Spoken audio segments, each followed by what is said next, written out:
Nós vamos falar agora, durante 3 domingos, sobre o maravilhoso amor de Deus, né?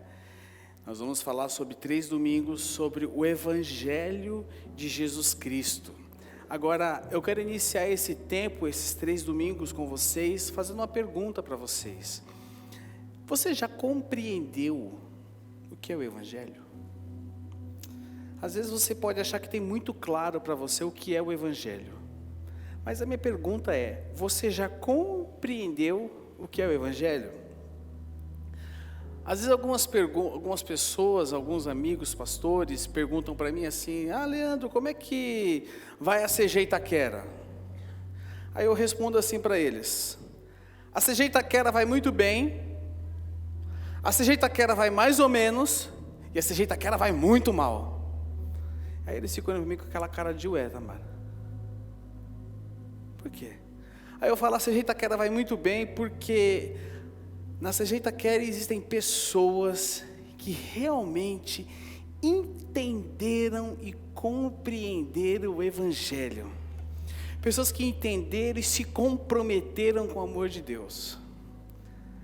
A CG Itaquera vai mais ou menos porque existem pessoas que não entenderam. Ou que se entenderam estão em cima do muro. Que nem o pastor Davis falou aqui de manhã do café com leite, né? Quem ia jogar bola era café com leite, né, irmãos? Você vai jogar bola com os grandão e fala assim, você é café com leite, né? Então, sabe café com leite? Entendeu ou fez que entendeu, mas sabe assim, tô aí. Pessoas que gostaram, mas não se posicionaram. Pessoas que tá legal, vou lá, a música é boa, a palavra é boa, o clima é legal, vou lá, mais ou menos. E vai muito mal, sabe por que vai muito mal? Vai muito mal porque não entendeu, ou se entendeu, não se comprometeu a viver debaixo do Evangelho. Irmãos, o Evangelho é algo que nós devemos ter sobre as nossas vidas e nós devemos nos comprometer com Ele. Existem níveis de pessoas diferentes. Nós não estamos preocupados com quantidade de pessoas. Nós estamos preocupados com o quê? Estamos preocupados com o seu nível de comprometimento com o Evangelho de Jesus Cristo. Quanto mais você se compromete com o Evangelho, mais você cresce na fé. Eu não cresço na fé porque eu conheço muito da Bíblia. Quando eu conheço muito da Bíblia, eu cresço intelectualmente, estou crescendo. Mas quando eu conheço e eu me comprometo com o Evangelho, eu amadureço na minha fé. Pode se levantar o turbilhão que for na minha vida, sabe o que vai acontecer comigo? Eu vou ser maduro na fé, eu vou estar comprometido com a igreja local, eu vou estar comprometido com os meus irmãos, eu vou estar comprometido nos meus relacionamentos, sabe por quê? Porque eu estou comprometido com o Evangelho, e tudo aquilo que o Evangelho fala que é verdade, eu abraço como causa na minha vida. Para nós não importa o quanto somos, para nós o que importa é quem somos. Quem somos olhando pela cosmovisão da palavra de Deus. Uma outra hora eu vou falar para vocês sobre cosmovisão. Vocês terem uma noção, cosmovisão é como você enxerga o mundo diante de uma realidade. A nossa cosmovisão tem que ser a cosmovisão do Evangelho de Jesus Cristo. Nós temos que enxergar o mundo. Nós precisamos entender a vida de acordo com o Evangelho de Jesus Cristo. Nós precisamos enxergar a vida de acordo com o Evangelho. Eu preciso enxergar o meu dia a dia, a maneira com que eu vou encarar a minha segunda-feira. Como você olha a sua segunda-feira? Meu Deus do céu, lá vem ele falar da minha segunda-feira. Não, como você olha a minha segunda-feira? Eu olho de acordo com o Evangelho. Porque você é evangélico, né? Não. Eu olho a minha segunda-feira de acordo com o Evangelho, porque a minha vida foi transformada pelo Evangelho de Jesus Cristo. Irmãos, O Evangelho transforma a maneira como nós enxergamos e a maneira como nós vivemos a nossa vida. E é impossível nós conhecermos a Jesus Cristo, é impossível, e continuarmos sendo as mesmas pessoas. É impossível. É impossível. Quando você lê os 4 evangelhos de Jesus Cristo, você vê pessoas que se cruzaram no caminho de Jesus, tiveram experiências com Jesus. Eu até postei nas minhas redes sociais essa semana, pessoas que tiveram um encontro com Jesus. Se você vê essas pessoas que tiveram um encontro com Jesus e tiveram suas vidas transformadas por Jesus Cristo, é impossível conhecer a Jesus e continuar sendo a mesma pessoa. Então eu quero te dizer algo: se você não entendeu o Evangelho, você não entendeu nada. Se você não entendeu o Evangelho, você não entendeu nada. Jerry Bridges, que escreveu, que até eu falei essa frase, né? O Evangelho transforma a maneira como enxergamos e vivemos a vida, mas Jerry Bridges escreveu essa frase. Jerry Bridges escreveu aquele livro Pecados Intocáveis. Ele escreveu o seguinte: o Evangelho não é apenas o poder de Deus para a salvação de todos os que creem, é também um instrumento divino para nos educar sobre a vida cristã e o método divino para nos fazer crescer como? Espiritualmente. Amém, meus irmãos? Eu gostaria de, nesses 3 domingos, apresentar para vocês o Evangelho através de uma história, através de uma parábola contada por Jesus, que é a parábola do filho pródigo. Essa mensagem foi inspirada numa das minhas leituras, que é a leitura que eu indiquei para vocês, que a Maíra vai me ajudar, né, fazendo um clube de leitura, o livro O Deus Pródigo, que está ali na livraria. Pega um livro, por favor, Maíra. O livro O Deus Pródigo. Está na mão, né, Maíra? É esse livro aqui, você pode comprar na Amazon, você pode comprar onde for sua livraria. Se tiver Kindle, você compra pelo Kindle, você pode... É esse livro aqui, ó. Livrinho, ó. Você lê numa sentada, ó. Tudo que vocês vão ouvir aqui foi inspirado a partir desse livro e desse livro aqui, tá, irmãos? Trouxe até a Bíblia mais completinha hoje aqui, que tem umas anotações que eu fiz aqui nela. A Bíblia. Bíblia Sagrada. Obrigado, Maíra. Então, se você tiver interesse, encomende.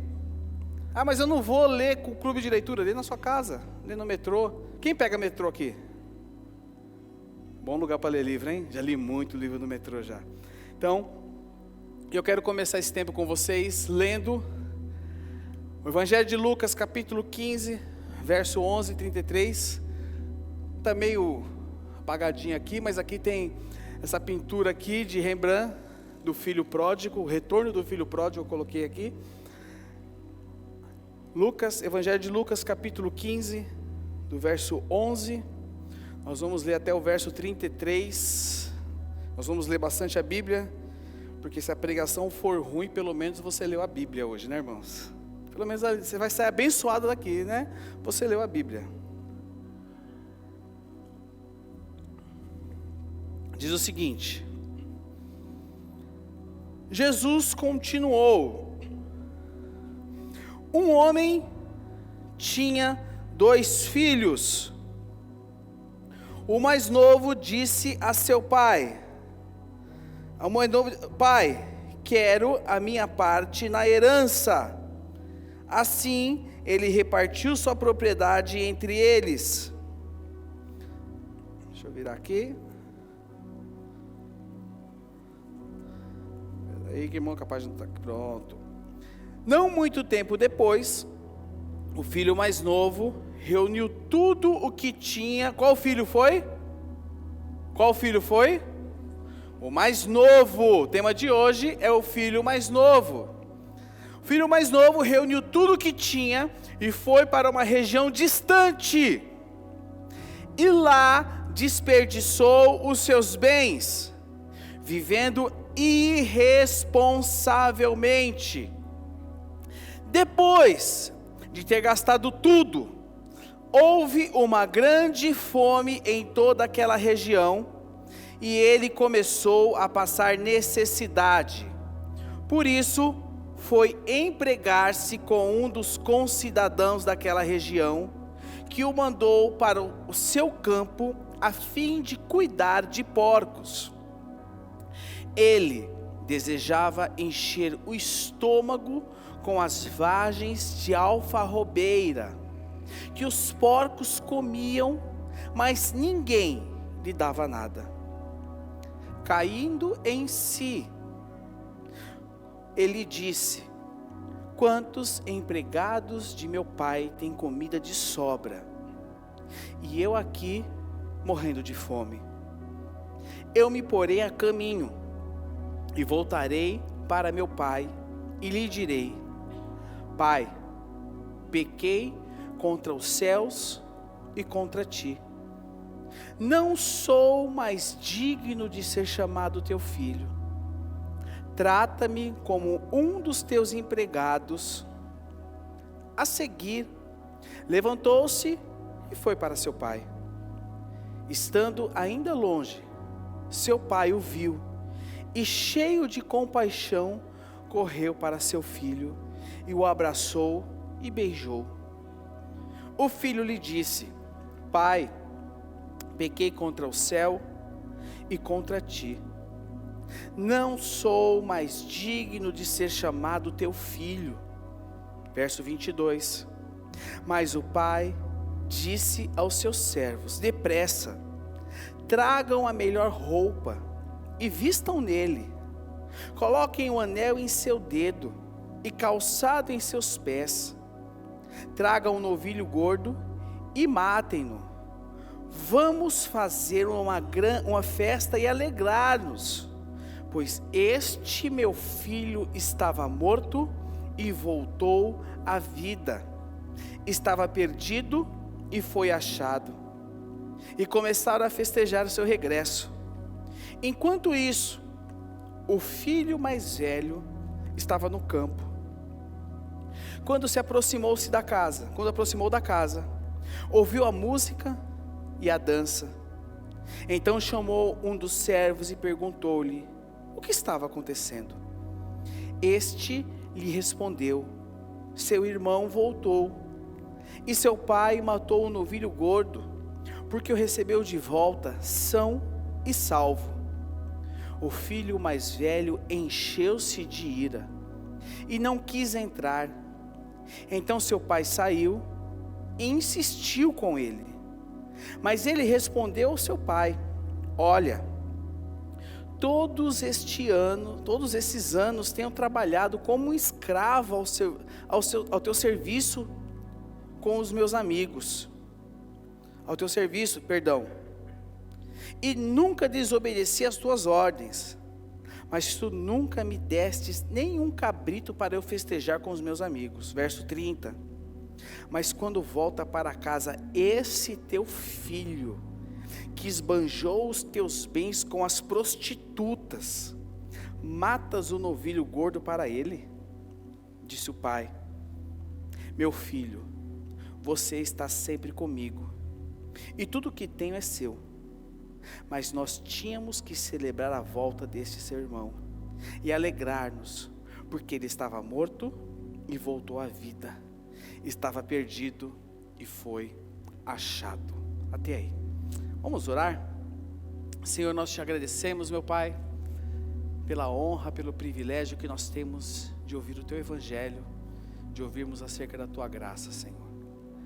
Que nessa noite o Senhor fale aos nossos corações, que nessa noite o Senhor nos dirija, meu Pai, que nessa noite o Senhor coloque algo novo dentro de nós, que nós possamos sair daqui, Senhor, cheios da tua presença, meu Pai.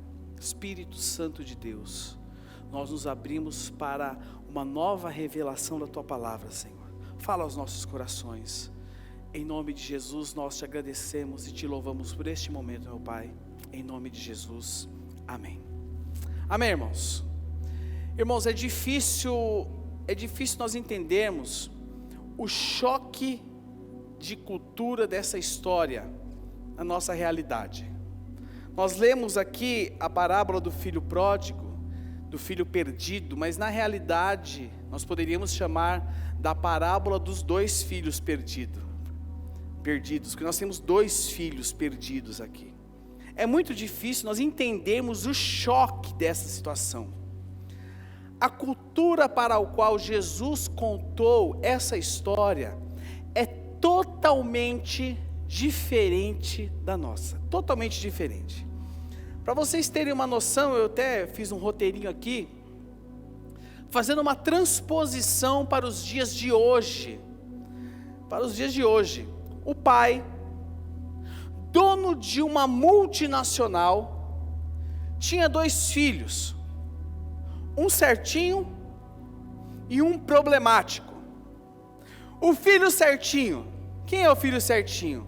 Aquele que sempre estudou, aquele que ajudava o pai nas coisas dele, aquele que acordava cedo, aquele que entrava cedo no trabalho e saía mais tarde, aquele que a vida dele era trabalhar e trabalhar.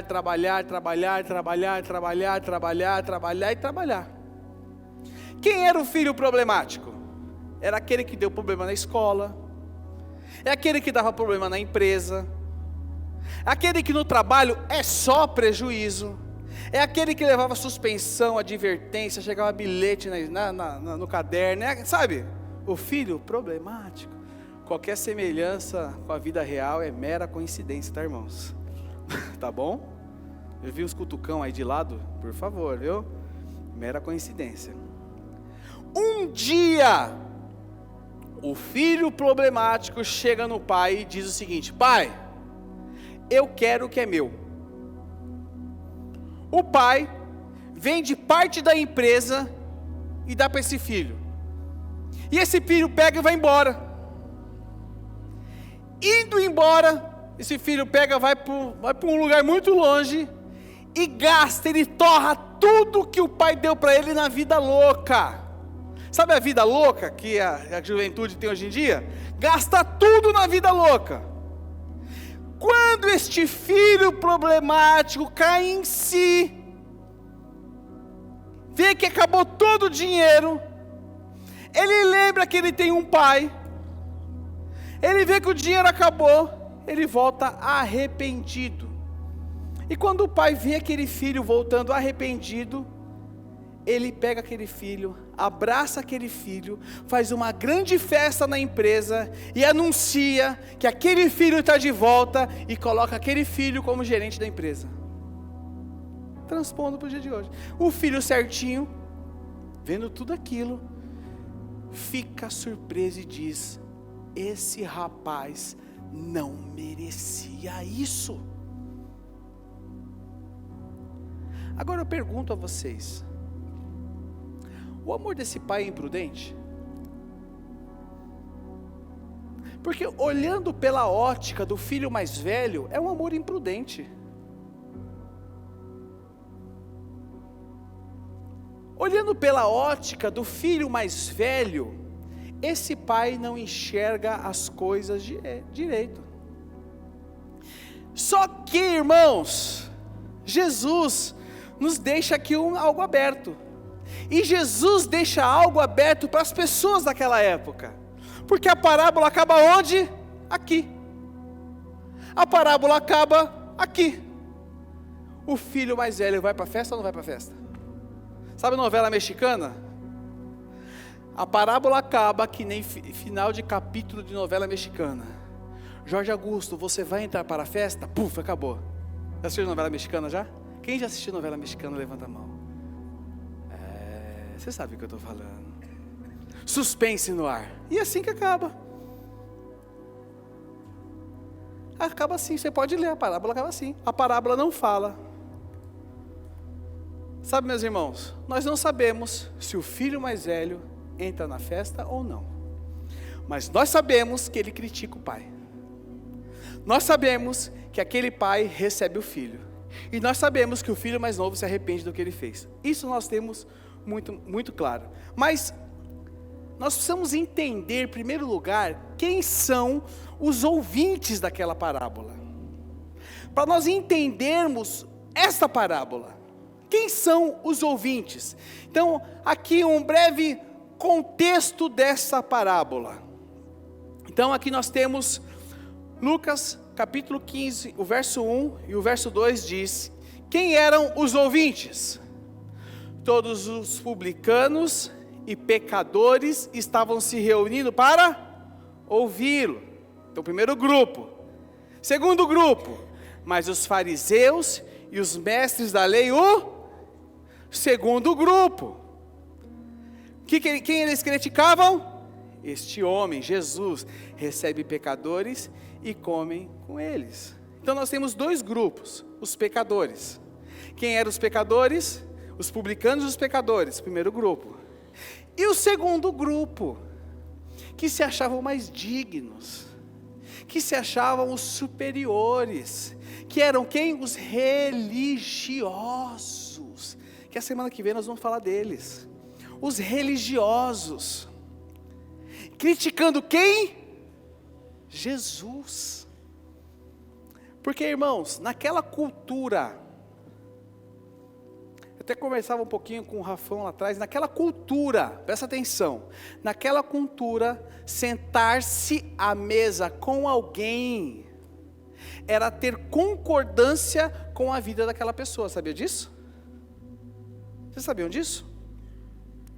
Naquela cultura, sentar-se à mesa com alguém era ter concordância com a vida daquela pessoa. E Jesus estava sentado-se à mesa com quem? Com os publicanos e os caras estavam criticando ele. E aí Jesus conta para nós 3 parábolas. Jesus conta para nós 3 parábolas. Aqui em Lucas 15, primeira parábola, a ovelha perdida, que ele fala das 99 e a uma que se perdeu. O que ele fez com aquela ovelha que se perdeu? Ele voltou. Depois ele fala da moeda perdida, da dracma perdida. E a dracma, preste atenção, a dracma é uma moeda que não tinha valor. Jesus está confrontando a classe religiosa. E Jesus termina com o quê? A parábola do filho perdido. E através dessa parábola, através primeiro de todas essas histórias, através de todas essas histórias, Jesus quer mostrar a alegria de Deus de ver os perdidos sendo encontrados. A ovelha perdida, a dracma perdida e o filho perdido. A ovelha, uma que se perdeu, ele largou as 99 e voltou para uma. A dracma perdida, a moeda que não tinha valor. E o filho perdido, aquele que se rebelou contra o pai. Sabe que isso era uma afronta. Nem sei se isso está no meu esboço, mas isso era uma afronta. Um arqueólogo, isso há alguns anos atrás, foi contar essa parábola para um grupo de orientais. E na cultura oriental, a figura paterna é uma figura muito forte. E quando eles começaram a contar essa parábola, foi o patriarca da família falou: não, para, não conta, para, não fala, para. Falou: não, é uma história. Aí ele falava assim: se isso fosse verdade, esse rapaz tinha que apanhar e ser apedrejado na praça. E Jesus está contando essa parábola para quem? Para homens e religiosos daquela cultura. Irmãos, ele está contando a história do filho perdido. E essa história mostra para nós 2 filhos. Então quando ele fala aqui dos publicanos e dos pecadores, ele está falando para nós do filho mais novo. O filho mais novo. Quem era o filho mais novo? Os publicanos, os pecadores, que eles eram o quê? Odiados. Os publicanos, eles eram odiados pelos judeus. Depois ele vai para quem? Os fariseus e quem? Que eram pessoas profundamente religiosas. E aí depois ele vai para quem? Para ele, que é o terceiro personagem que representa quem? O Pai amoroso. Jesus representa Deus nessa história. Irmãos, nós precisamos entender que o Pai amoroso está nos abraçando em todo momento. Você tem um Pai que te ama. Você tem um Pai que te ama. Você tem um Pai que te ama. Ama, independente da sua vida. Um Pai que te perdoou. Eu quero compartilhar com vocês aqui agora 5 momentos da vida do filho mais novo. 5 momentos da vida do filho mais novo.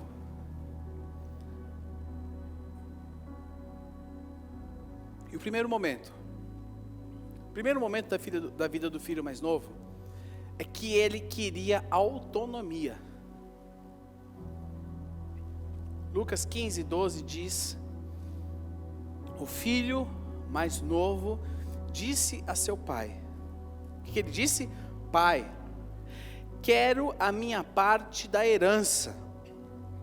Assim, ele repartiu sua propriedade entre eles. O que esse filho queria? Ele queria liberdade. Ele não queria se submeter. Ele não queria viver debaixo do controle do seu pai. Ele queria ser dono do seu próprio nariz. Por isso o que ele faz? Ele rejeita o seu pai. Ele rejeita a todos aqueles em que ele viveu durante toda a sua vida. Era rebeldia, autonomia. Isso é muito comum, nós vemos nos dias de hoje. Pessoas rebeldes, que não querem mais se submeter, numa cultura onde fala que você pode tudo, que você pode fazer o que você quiser, que você é dono do seu próprio nariz. Não é isso, irmãos. Você é dono do seu próprio nariz, você pode, você consegue. E nós vemos aqui a figura de um filho que banalizava a figura do pai, de um filho que não queria saber mais nada, só queria saber da satisfação do seu ego, da sua carne, do seu eu. Muito comum nos dias de hoje. Irmãos, ele banalizava a figura do seu pai, como eu falei aqui. Sabe que desde a Segunda Guerra Mundial, presta atenção nisso, desde a Segunda Guerra Mundial existem vários desenhos animados que banalizam a figura do pai, que desconstroem a figura paterna. Sabiam disso? Muitos, Disney, muitos. E um deles, vocês conhecem. Qual é o pai bananão hoje da TV? Homer Simpson. É ou não é? Homer Simpson. E tem muitos outros. Desconstruindo a figura paterna. Na nossa sociedade hoje, o pai é uma figura que não tem mais tanta autoridade.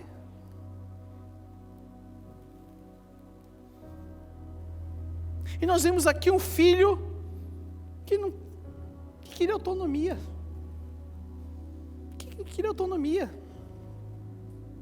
Naquela cultura, na cultura oriental, desonrar o pai era uma ofensa gravíssima. Presta atenção, digna da mais alta punição. Este jovem aqui,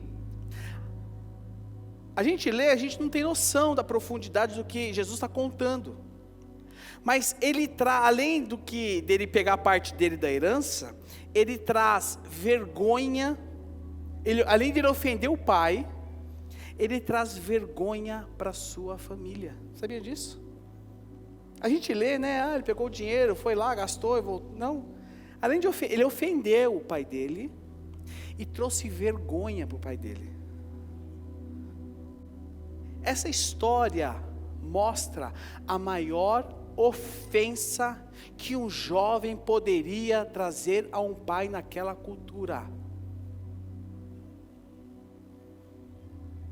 E Jesus está contando essa história para no final mostrar um pai amoroso que abraça o filho.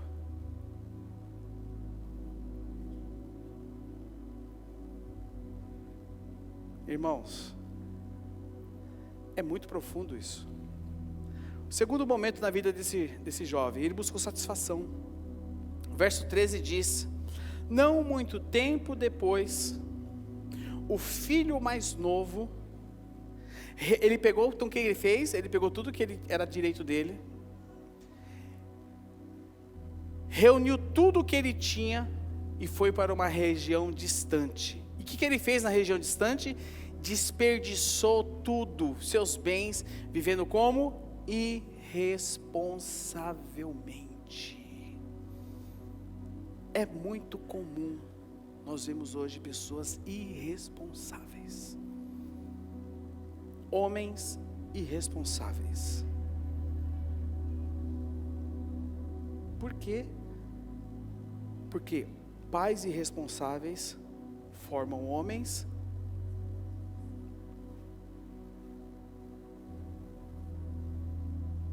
é muito comum. É muito comum isso.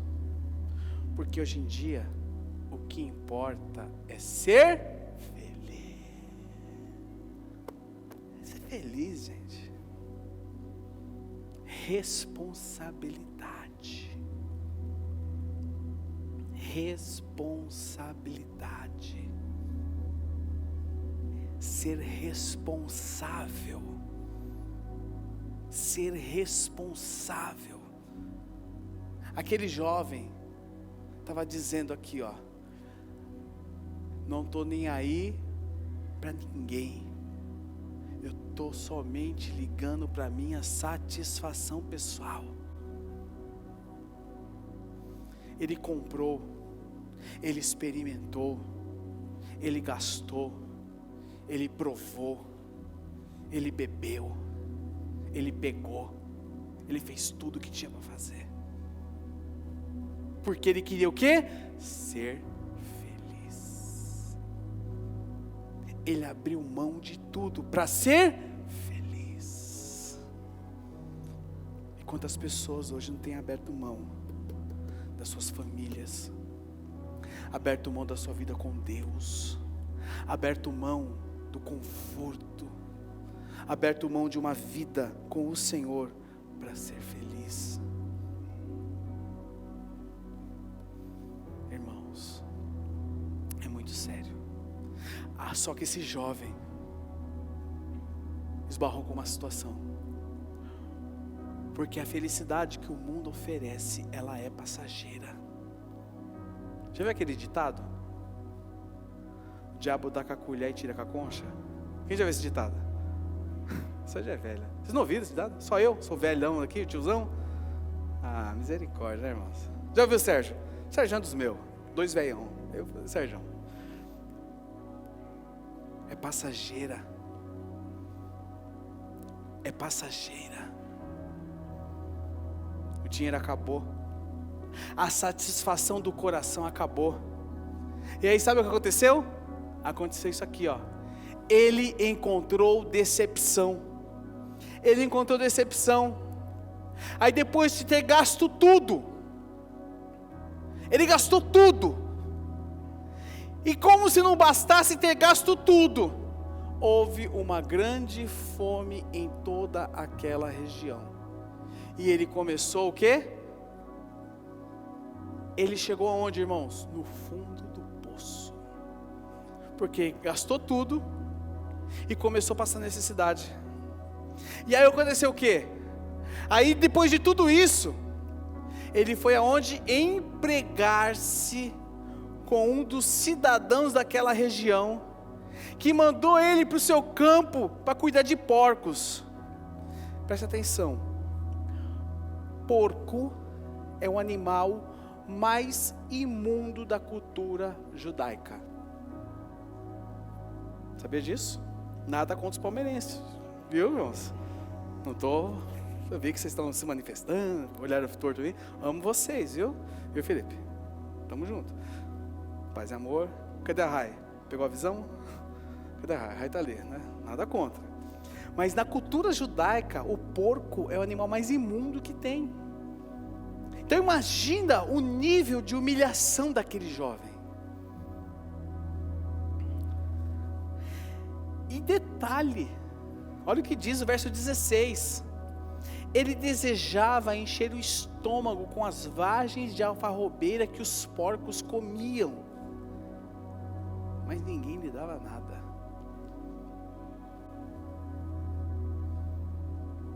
Esse foi o nível que chegou aquele jovem. Estava perdido, longe de casa e sofrendo. Perdido, longe de casa e sofrendo. Talvez essa seja a sua história. Talvez eu esteja contando aqui, meu irmão e minha irmã, a tua história. Porque você só queria ser feliz. Você só queria ser... Você se encheu do irmão mais velho. Você se encheu por um momento do pai. Você se encheu por um momento das coisas. Rompeu com tudo e com todos porque você queria que tudo fosse do seu jeito. E hoje você está como? Perdido. Talvez essa seja a sua história. Está batendo cara, batendo lata. Talvez essa seja a sua história. Mas aí, o que esse jovem aconteceu com esse jovem? Ele se arrependeu. E a palavra fala, caindo em si. Já caiu em si alguma vez na vida? Quem é que já teve experiência de cair em si? De assim, acordar, sabe assim? Que besteira. Quem que teve experiência de falar assim, que besteira que eu fiz? Quem já teve? Levanta a mão comigo. Não, vocês são tudo fariseu, hein? Se Jesus voltar agora, vocês não vão, hein? Quem já teve experiência, levanta a mão comigo. Bom, que susto, que foi só eu. Vocês são tudo crente, misericórdia. Sabe assim, que besteira que eu fiz, Paulão, que besteira que eu fiz. Ele caiu em si, ele disse, ele estava vindo lá no meio do porco, querendo comer a comida do porco, e os caras falavam, não vou te dar não, você é corintiano, não vai comer não. Aí ele pensou, quanto de meu pai tem comida de sobra, e eu aqui morrendo de fome.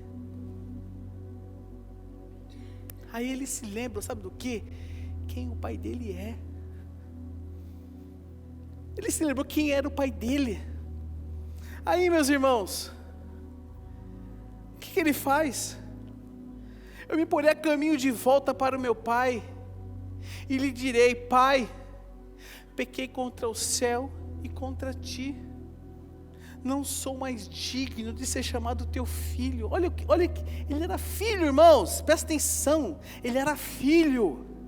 E aí ele fala o seguinte, trata-me como um dos teus empregados. Ele era filho. O que ele faz? Ele volta para casa.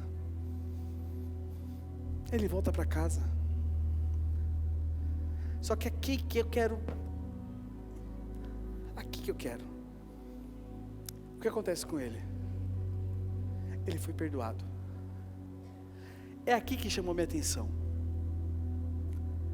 A seguir, levantou-se e foi para o seu pai. Estando ainda longe, seu pai, se a gente não prestar atenção enquanto a gente lê a Bíblia e não entender o contexto cultural para que aquilo foi escrito, a gente não vai entender o que está atrás do texto. Tem muita coisa aqui. Está mais para a escola bíblica dominical hoje do que para mas vamos lá. A seguir, levantou-se e foi para seu pai. Estando ainda longe, onde que ele estava? Longe. Seu pai o viu e cheio de... correu para o pai que foi envergonhado, tá? Não estou falando de um pai, o pai que foi envergonhado. Correu para seu filho e o abraçou e o... Sabe por que o pai viu ele?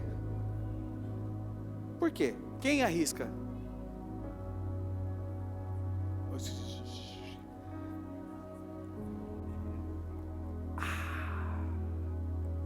Porque o pai estava esperando o filho. Mas tem mais coisa. O pai estava procurando o filho. O pai estava procurando o filho. Mas tem mais coisa. Presta atenção, irmãos.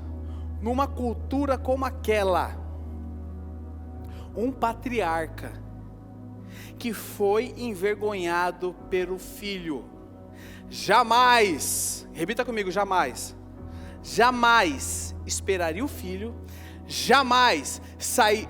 Oxe, está caguetando aqui, irmãos, o que é isso? Volta. Jamais,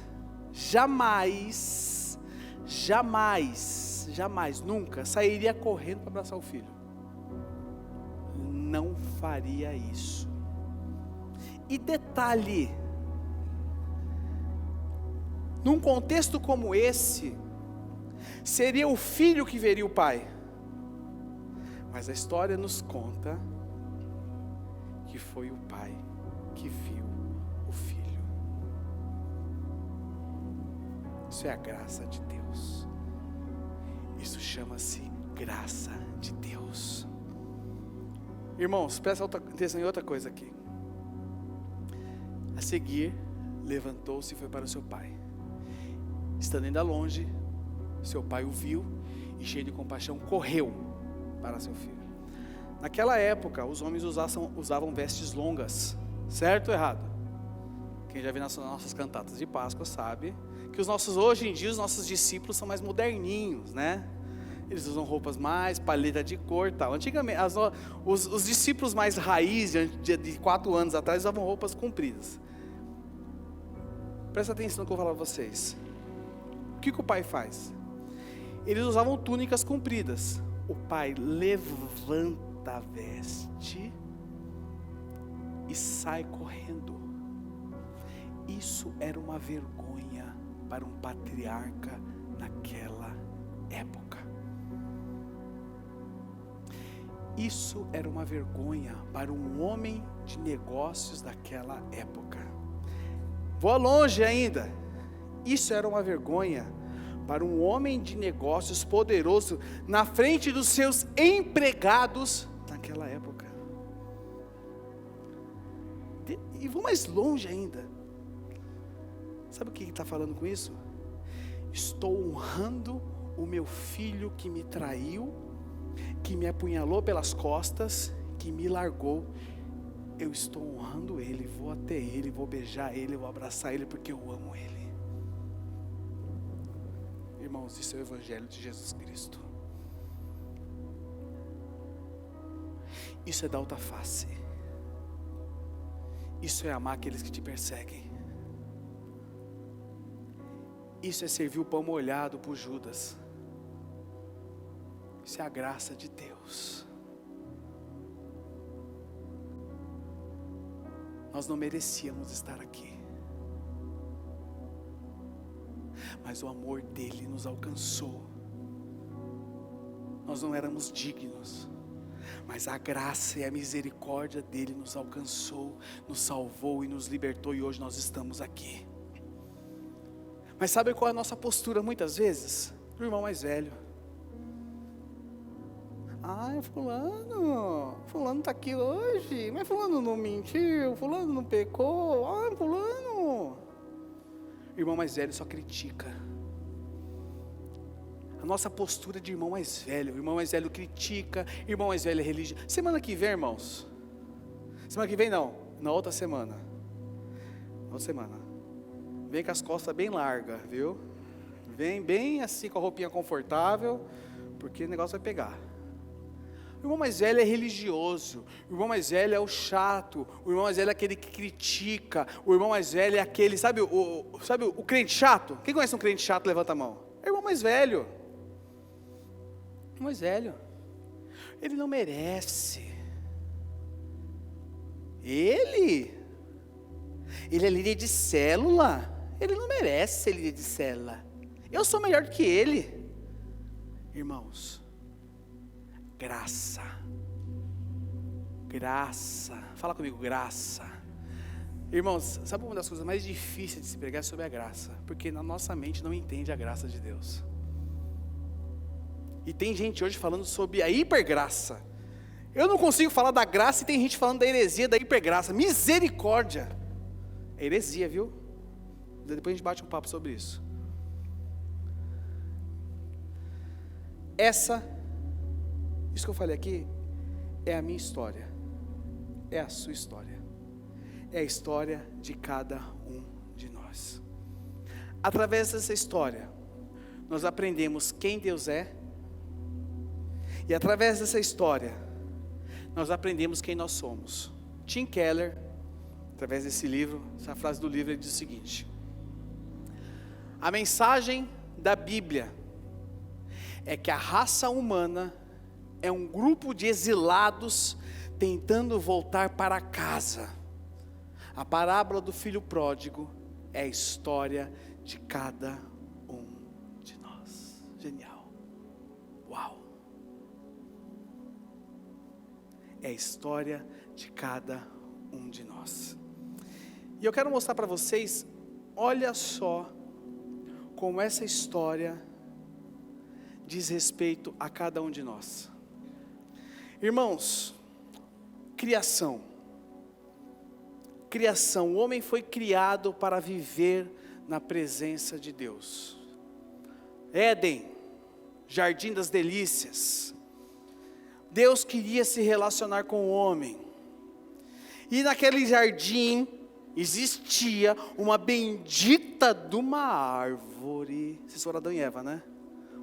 Podia fazer o dia, não tem o dia de Maiar o Judas? Podia ter o dia de Maiar Adão e Eva, aí vocês podiam ser, né?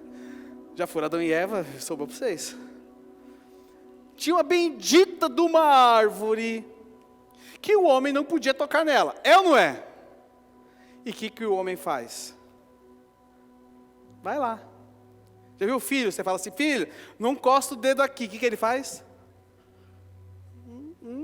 Livre-arbítrio, irmãos. Livre-arbítrio. Aquela árvore representava o que? O livre-arbítrio. Por quê? Não existe amor verdadeiro sem livre-arbítrio. Não existe amor verdadeiro sem livre-arbítrio. Não existe. E aí o que acontece? O diabo mostra para o homem que no jardim não existe o certo nem o errado. Existe o que te faz feliz. É verdade, não é?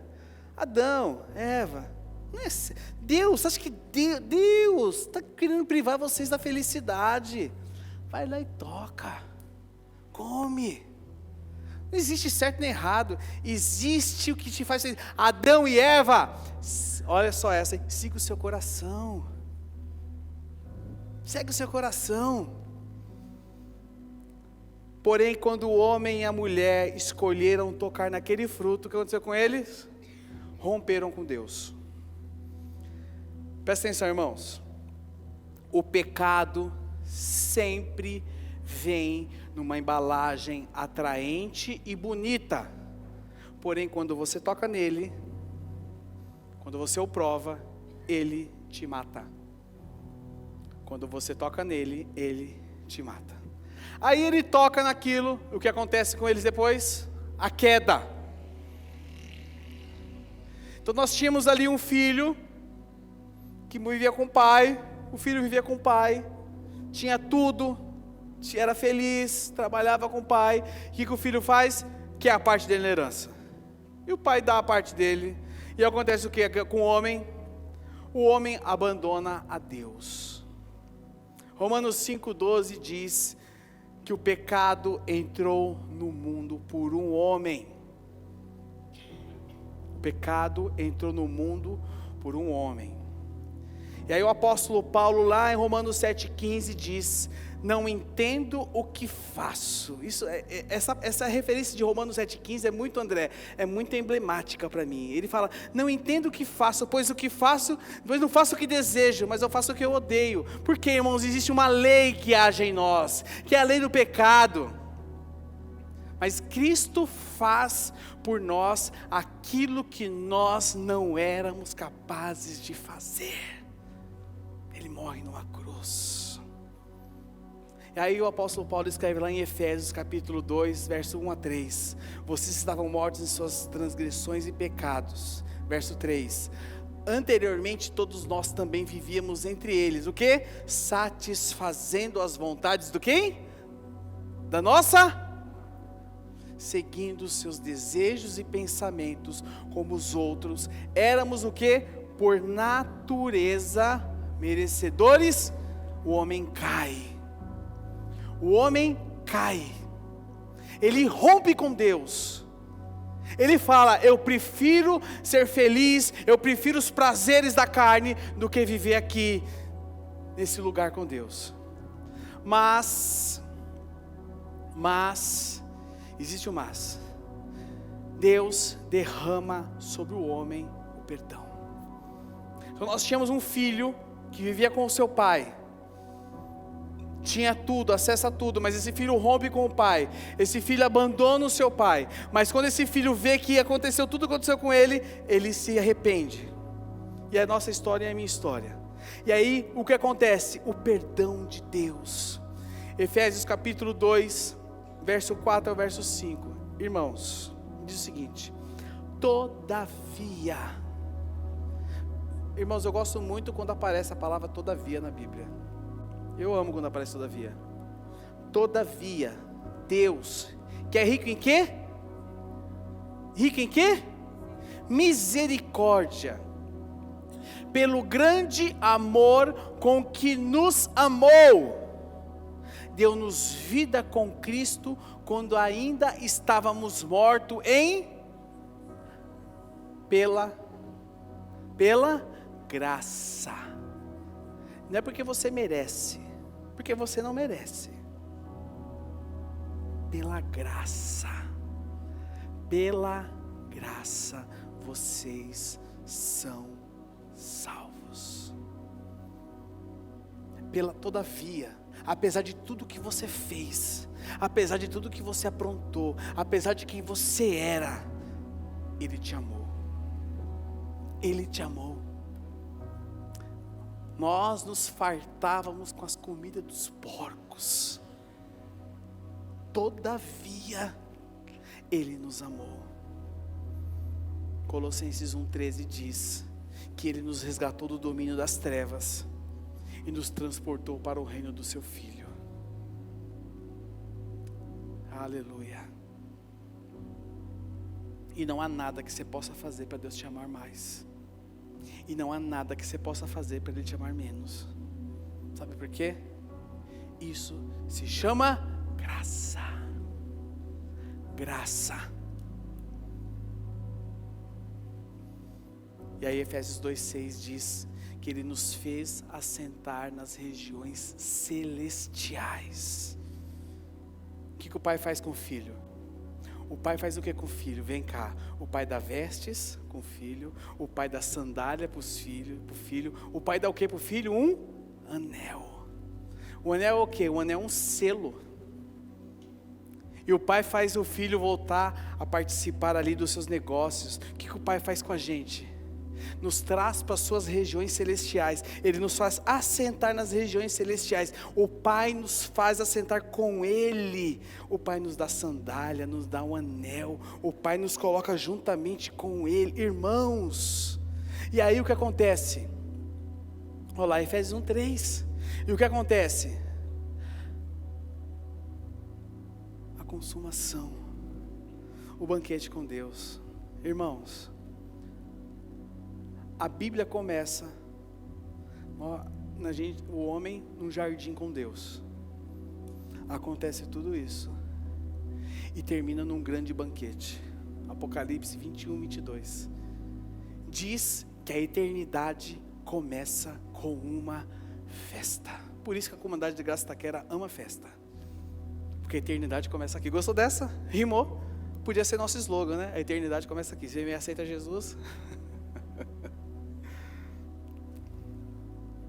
E diz que lá vai existir um rio, lá vai existir um jardim, lá vai ter a árvore da vida, e neste lugar nós vamos voltar para casa. E quando os filhos voltarem para casa, o pai vai fazer uma grande festa. E essa festa está chamada, sabe o quê? Como as bodas do Cordeiro. E para nós isso é chamado como? De graça, mas para Jesus custou um alto preço. Irmãos, é a história do filho mais novo, é a minha história e a sua história. Começou aqui. Nós abandonamos a Deus. Vivemos uma vida desregrada. Comíamos comida de porcos. Jesus veio, nós nos arrependemos e nós estamos voltando para a casa do nosso Pai para uma grande festa. Ah, meus irmãos, isso precisa ser a maneira com que eu e você enxerguemos a vida. Para nós encerrarmos aqui. O pessoal da banda pode subir. Onde você busca alegria? Onde você tem buscado a sua alegria? Onde você tem buscado alegria?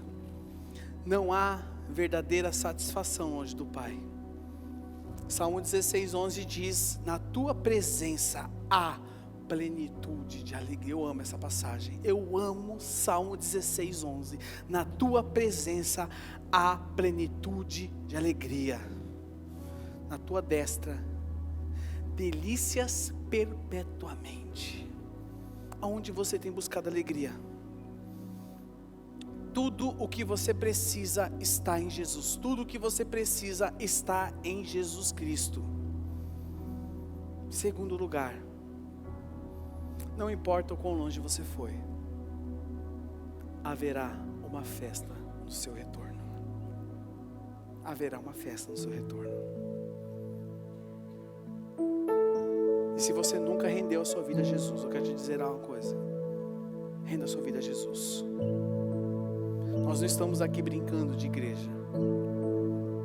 Tudo aqui é sobre Jesus. Hoje Jesus convida você que está aqui, você que está me acompanhando de casa, a você abandonar aquilo que tem te iludido e voltar para casa. Caminhar com o Senhor é uma vida de posição. Aquele jovem tomou uma posição. Mesmo que tenha sido obrigado, mas ele reconheceu. A Bíblia diz, caindo em si. Ele poderia continuar iludido, mas a Bíblia diz, caindo em si. A palavra te chama hoje a você enxergar aquilo que aquele jovem enxergou. Em nome de Jesus. Fique de pé no seu lugar comigo, eu quero orar com você.